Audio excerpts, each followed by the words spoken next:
Welcome to 3 Minute Thoughts. So I recently did a video about why people share memes that are falsehoods, or not why people make memes that are falsehoods. I didn't have an answer for that, but I said there's one I want to share that I did have an answer for, and that is this meme. The top meme here I saw last year, and you notice it's being shared by the National Fraternal Order of Police. And I understand why this was shared, as it was told propaganda. Now, saying it's propaganda does not mean it's true or false. It was just something to bolster the image of cops. Cool. Except, in this case, it was totally false.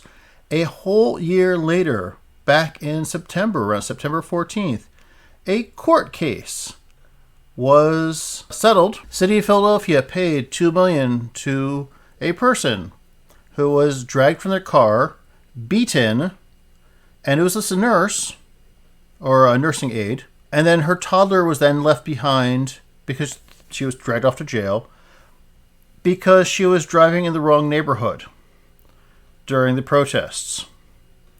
I think she was just trying to get home, and no, that's speculation. She was just driving in the wrong area, and she saw the protest. She tried to turn around, and the cops pulled her out of her car, all that stuff.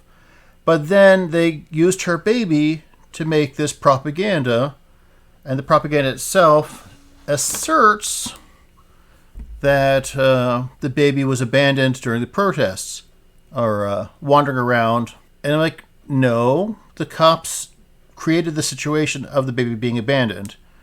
So they aren't the heroes in this. And I understand the Fraternal Order Police removed this meme a couple months afterwards.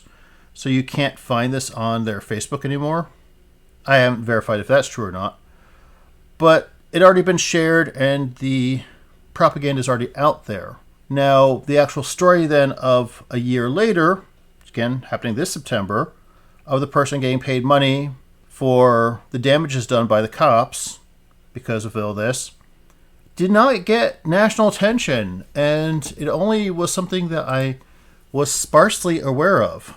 That, I think, is a disservice, and I will definitely add a link to the news article, because I only found one news article that actually talked about this, and it was NBC.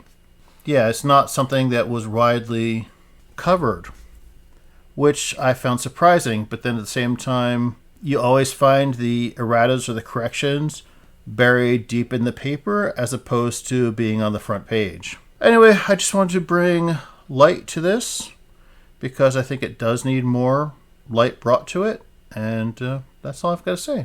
Thanks.